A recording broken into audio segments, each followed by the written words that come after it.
What's up YouTube, this is Galactic God, and welcome to my first video of 2013. I decided to make it a Yu-Gi-Oh! Q A, and so without any further ado, I'm going to go ahead and jump right into it with a video question from Omnipotent Miku. Hello Galactic God, I'm Omnipotent Miku, and my question is, how many girls do you tend to see at tournaments that you attend? Because every time I go to my local card shop and attend their tournaments, I tend to be the only girl participating in the Yu-Gi-Oh! Tournaments. Or any tournament for that matter. If you answer this question, thank you. Now to answer your question, let me first start by saying that I don't actually make it to as many local tournaments as I was once able to. School, work, family, all that kind of stuff had prevented me from really attending locals. I still try and go to as many regional and YCS events as possible. So the bigger events I do, I am able to attend. But as for locals, hopefully going into the new year, I'm able to change that. But for the last couple of years, I haven't really been able to get to them as much. That said, I think we all know that there's more male players out there than female duelists, but over the last few years, I've kind of noticed a trend of more female duelists entering the game. There's definitely a much bigger female player base than there once was, especially when I first started. And that's true with like anything that's more either male dominated or even female dominated, that's a hobby or a sport or something. There's always going to be kind of that uneven level sided.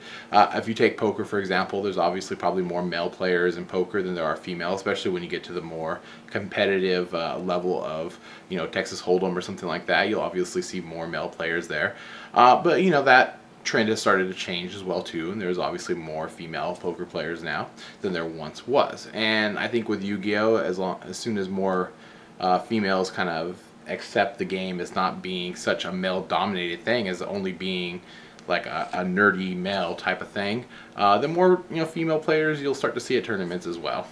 And it's just something that's going to happen over time, and hopefully the trend of more female players continues, because who wants to go to a sausage fest all day long? Alright, so Iron Duck 721 asks, Galactic God, what do you do with all the promo tins you have from your case openings? A lot of people ask me that question on the videos and stuff. Typically I give them out to my buddies, and I always got a ton of extra tins. I would send them out to my subscribers who ask for them, but it would actually cost quite a bit to send a tin, because it's kind of a weirdly shaped thing, and it would cost probably a few dollars just to send that, especially with the weight of it, and I can't just send them out to everybody because it would cost so much money. So typically I just hand them out to my buddies that are local. Over the last year or so, once I started getting abnormally large, more amounts than tins than usual, we started taking them to recycling centers and stuff like that, just because I didn't want to actually just throw them away. So my friends have a crap ton of tins in their house, and as you can see behind me, I definitely have a lot of tins too here. There's actually probably more that you guys don't get to see down behind.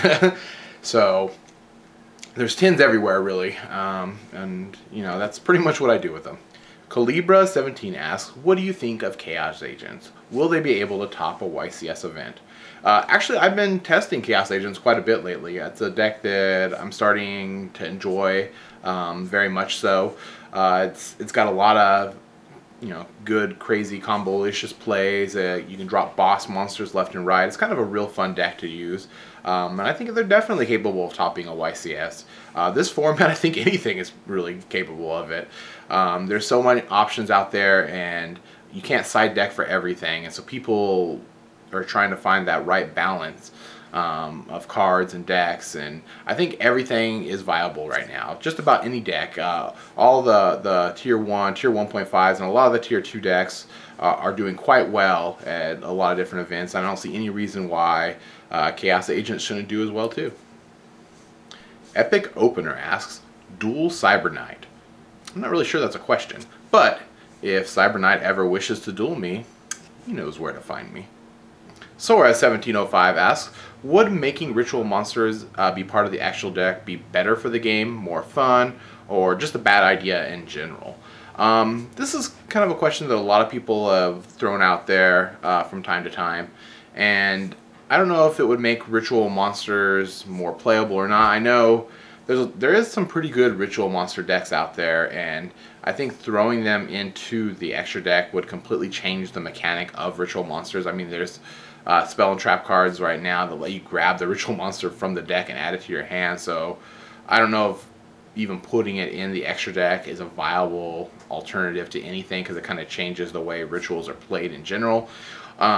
You know, I wouldn't mind there being something out there though to help rituals to make them a little more playable, because just the way that they are now, it's just, I mean, they've tried to come up with more ritual support in the past, but I just don't think it was good enough. I think if you want to make ritual decks more viable, more playable, something definitely needs to be done, but I don't necessarily think it should be putting them in the extra deck. I think the extra deck is crowded enough as it is, and I don't think putting ritual monsters in there is going to help really that much.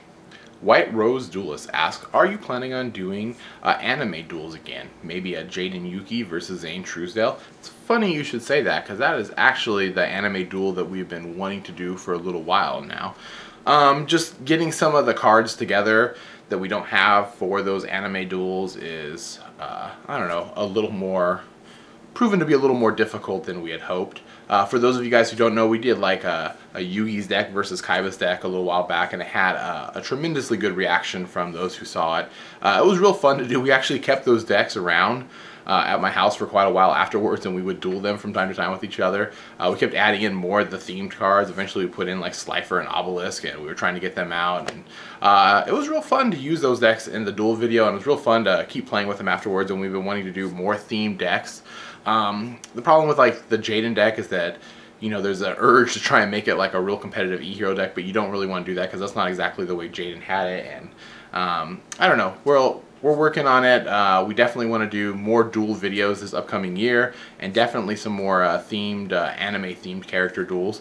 If you guys have any ideas, you know, for other characters you'd like to see us, decks we'd like to put together and duel, you know, go ahead and leave them in the comment section. We definitely like to always do what you guys are looking to see. Okay, Agito Twinks asks, are you addicted to Yu-Gi-Oh? At what point does the game turn from a hobby to an addiction? I think you're already saying that I'm addicted to Yu-Gi-Oh. That it's gone beyond hobby and into addiction. I don't know if I'm necessarily addicted to Yu-Gi-Oh, because there is large points of my time or my days or weeks that have nothing to do with Yu-Gi-Oh. I'm not on DN 24/7. I'm not constantly having my buddies come over and play. I do make quite a crap ton of Yu-Gi tubing videos.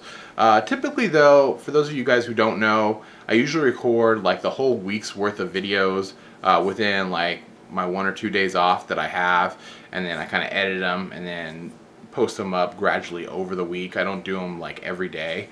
I just don't have that kind of time, or that kind of free time I should say. The only time that I kind of post them up right away is when we do like a case opening. Obviously, you know, I get those case openings up there really fast, you know, right when we get the cases. But other than that, usually the videos are kind of, you know, made at one time, then kind of released over the week. And that's kind of how I've done, you know, my Yu-Gi tubing since I started. As far as being addicted to Yu-Gi-Oh, I guess the game has definitely turned into something more than a hobby. I don't know if it's necessarily an addiction, but it definitely means more to me than just a mere hobby at this point. I guess that's the best answer I can give. Maybe I guess that doesn't mean I'm addicted. I don't know. Whatever. Alright, so that's going to do it for this episode of Yu-Gi-Oh! Q A. If you guys have any questions that you'd like me to answer in the next episode of Yu-Gi-Oh! Q A, go ahead and leave them down in the comment section below, and I'll be sure to answer them. Also, if you guys would like, you can definitely leave me a video response question, and I'll play that video before I answer it, similar to what I did with Miku's video in this episode. And I guess that's about it for now. This is GalacticGod.